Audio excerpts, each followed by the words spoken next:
Welcome to TheoTrade. This is Don Kaufman. It's February 14th, 2018. First and foremost, on tonight's TheoTrade video, we're going to be looking at the TNX, which is the 10-year Treasury Index. Now, there's still about a half hour left in the trading day, but I figured this was a perfect time to discuss the very simple idea of, yes, I do see the S&Ps up some 36 points. Yes, I actually see the Nasdaq raging 122 points higher. By the way, with the Nasdaq there having over a 200-point range in today's trading session. However, for just a moment, forget about what you see on your screen. Again, let's start on the TNX because we want to be mindful that all the risk that got us to the point of ultimately snapping the markets just a week ago and taking the markets down quite substantially. And granted, I see the rally back up, but all of those risks that got us to that point, they're not just prevalent, they're now larger and being accentuated inside of some of today's moves.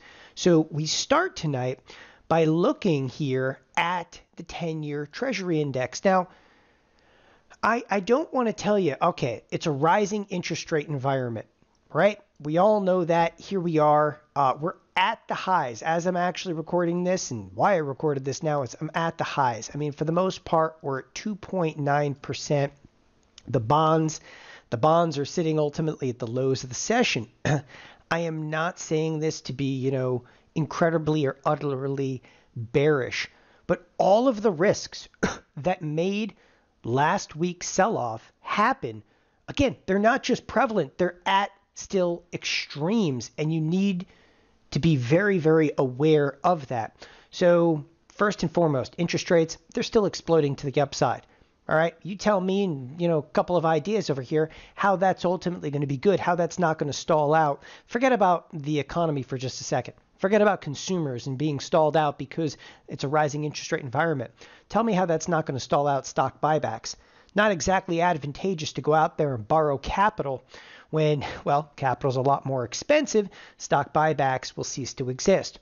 So at this point in time, when you start looking at the S&Ps, and again, I think the best objective look at the S&Ps, I use a 30-day 1 hour, and you can see the S&Ps ultimately last week coming off hard and fast. We bounce, we sell off, we laugh, we cry.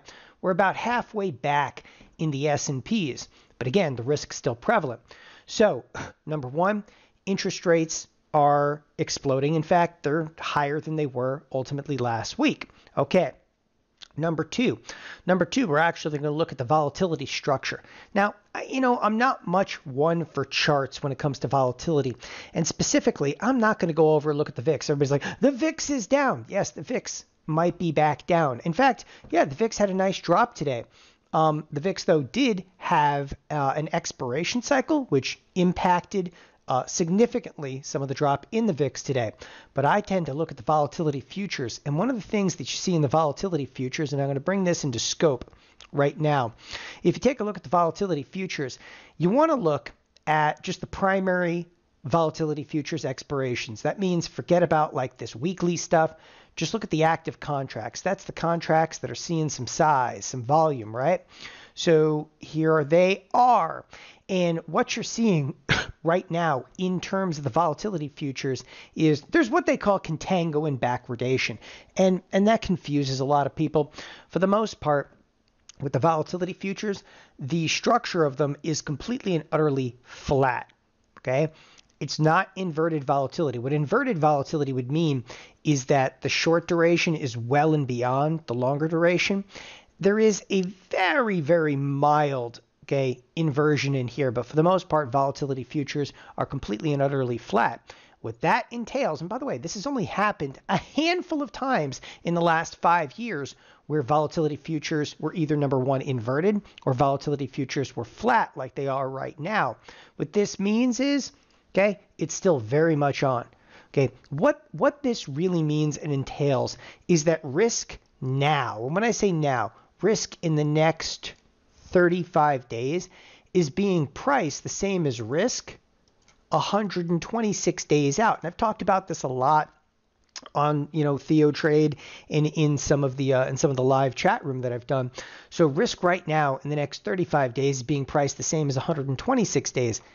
And if you think about it, like that doesn't even really make sense. You're like, how could risk be as big today as it is 126 days? The way I like to put it is, the world could blow up in the next 35 days, but the world has a much better probability of blowing up in 126 days, just given the fact that there's more time. But right now, the marketplace is pricing in almost like an equilibrium to this, which means for all intents and purpose, we're very much still in a high risk situation. Now, I'm going to move on in here. So we're seeing that risk is still prevalent in the volatility futures.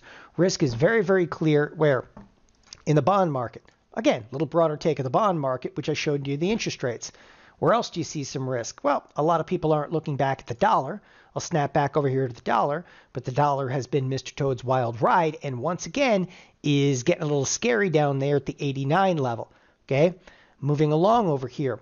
Okay, correlations sky high. This morning at the cash open, all right, the market opened, and again, this morning, all right, at the cash open, the market opened with 92 products lower. Now, I am looking at the S&P 100. I prefer to look at the S&P 100. Why not the S&P 500? Because quite frankly, the other 400 companies just don't matter. Nobody cares. Why? Because the market cap of the 10 largest in the S&P is like bigger than the other 400. So I just look at the S&P 100. But this morning we had 92 decliners. Hey, listen, I'm not trying to be bearish. All I'm telling you is that it doesn't matter what individual stocks are doing. You're like, what about Amazon? What about Amazon? It doesn't matter. It doesn't matter. The marketplace is doing what the futures are dictating. Now, sure, there is sectors playing into this, but the marketplace is going to do what the futures market is going to dictate.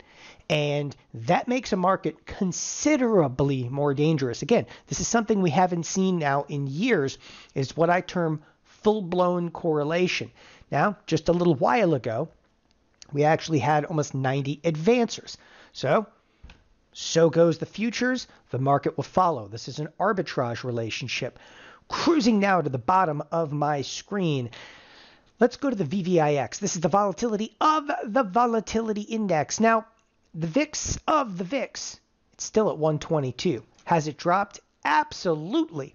But if you told me that the VIX, the volatility of the VIX was still at 120, I'd be shocked given the rally that I've seen. This is still a very tense area for the marketplace. Anything above 110, okay, you're still, as I say, sitting underneath your desk with your helmet on, kind of rocking back and forth, waiting for something ultimately to happen. All of the factors are still prevalent for extreme volatility. Now, I'm going to show you again some of the facts, and now I'm going to give a little opinion in here. I look at the marketplace right now. If you're not comfortable taking directional risk, back down on directional risk, because I'm telling you, okay, from where I stand, there is still a tremendous, movement capability of this marketplace. And frankly, we could be, and again, the close here is in, 20 minutes. We could sell off substantially even in the next few minutes. Okay, we could rally. Again, you have to start to look at some of these expected moves on a day-to-day basis. They're astounding inside of the S&P versus what we've seen in any of the recent trade and any of the recent years of trading. Again, just a few weeks ago, we're looking at the idea, all right, a few weeks ago, of $22 expected moves for an entire week. Now we're looking at option chains, and you have to realize just between now and Friday, we're still expecting a $36 move. Now, granted, you're probably like, well, we moved that today. Exactly. The moves that we're getting here are extreme.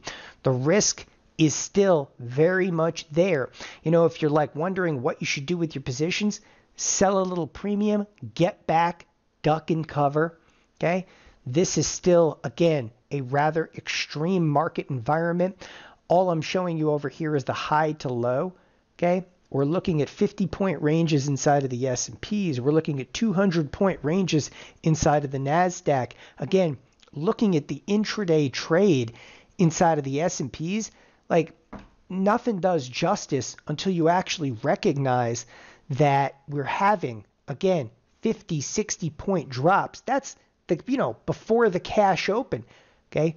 During the cash market over here, again, 50, 60, 70-point moves are ultimately becoming the norm. Thanks, everybody, for joining us here at TheoTrade. Again, make sure your risk is in check before moving forward. Have a wonderful evening. Bye-bye.